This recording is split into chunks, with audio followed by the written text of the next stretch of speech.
Hey, what's going on, everybody?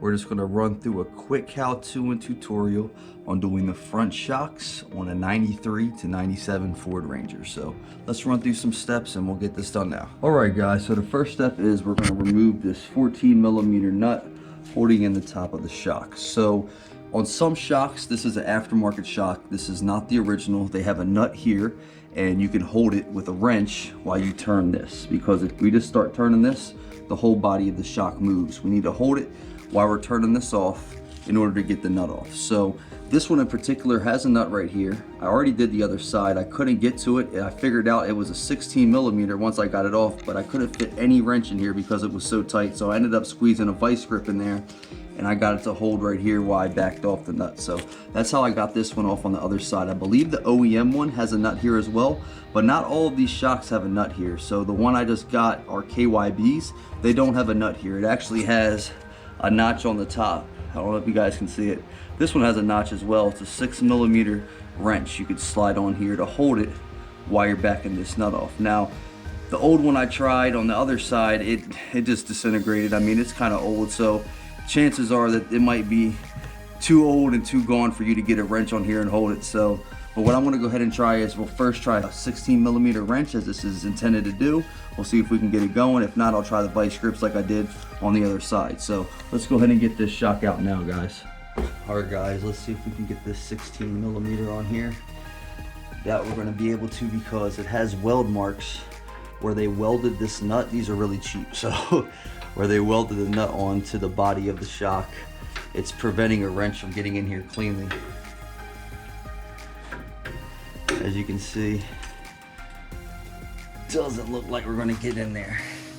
I can even try to push it up a little bit. Nope. So on this particular brand, E-Spectrum, I doubt that you're gonna get a wrench in here because of how it's welded. It looks like whoever did this job before did us a favor, I guess, and they cut a hole here. It looks like just to get access to this with a socket wrench. So we don't even need to do the wrench method like we did on the other side, but we still need to figure out a way to get this held in. So I'm gonna try to do the vice grip method like I did with the other side. See if I can get this in a good spot here where I can grab it.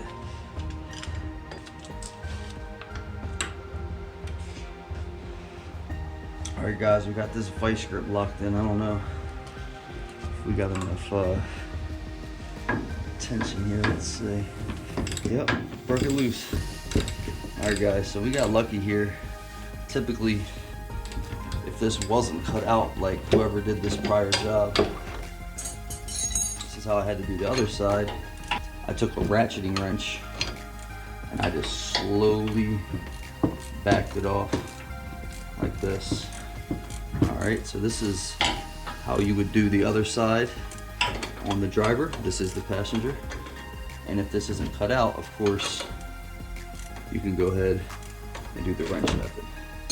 I think there was a lot less room on the driver's side opposed to this passenger side as well, because there's a power steering line, the hose going right to the power steering rack, so it's kind of blocking the way. But we're gonna just go ahead and finish backing this off now, guys.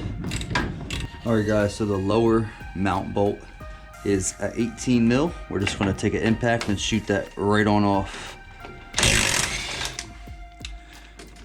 There it is, guys. Now, obviously you could use a socket wrench, but you know, if you got an impact, I would suggest using it. It's a lot easier. All right, now that we got the nut off the lower shock mount, all we need to do is compress the body of this shock and get it out. Now, if this is old, it might be really hard.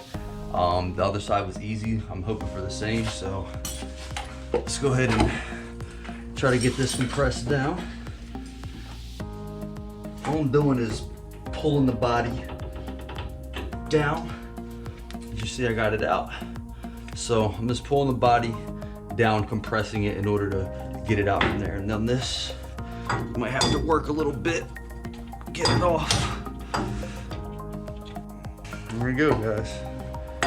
Got her off. It's our old shock.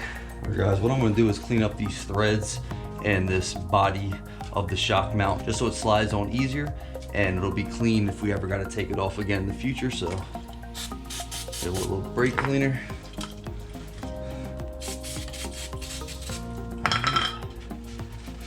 So I'm really just wiping it down with brake cleaner, cleaning the threads off and that mount. All right guys, so here is our new KYB. So what we're going to do is just prep this up for installation. Comes with a bag of washers and bushings. So we're just going to go ahead and throw these on the shock body, and then we're going to have it ready for installation, and we can go ahead and get this thing back installed. So all right guys, like I said, this does have that 6mm spot at the top. As you can see, there is no nut at the bottom of this KYB shock body like some other brands have. So really looks like for removal you just need that 6mm wrench to hold this on and get this thing out. All right guys, so let's go ahead and get this shock prepped. So the washer, throw a bushing on, make sure that the flat part of the bushing is going to the flat part of the washer. All right, got that on there. All right, so now we got our bushing, washer, and the nut for the top side. So now what we need to do is compress our shock, slide it onto the body here. Actually, probably should slide this on first and then I'll compress it. There we go. Press the shock. You're just gonna let it shoot it right back up into the hole. You wanna guide that bushing that's fit to that hole size. See, it's perfectly flush. Got that on here. Go ahead and finger thread our lower shock mount nut on here. All right, so now I'm gonna take the upper bushing, we're gonna slide that on. All right, I'm gonna make sure it finds the hole. Slide the washer on, and then we're gonna put the nut on.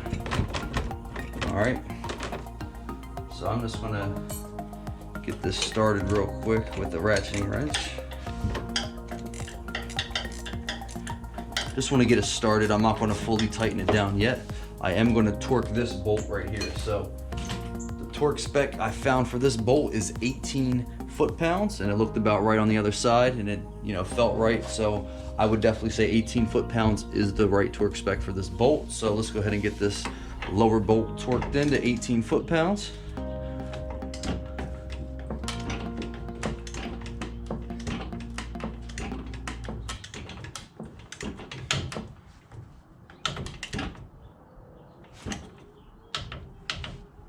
All right guys, we're locked in.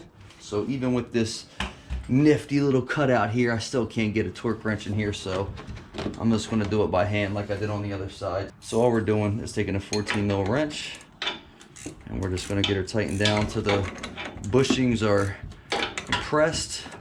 Doesn't have to be crazy tight. You don't want these bushings exploding. You just want a little bit of pressure on them to tighten it in onto the body. All right, so let's get this tightened in, guys. All right, guys, so we have that all torqued in there by hand. So if you can see, we got the bushing compressed there, not too tight. All right, we got our lower bolt torqued in. And there we have it, guys. We have officially replaced the front shock on this Ford Ranger.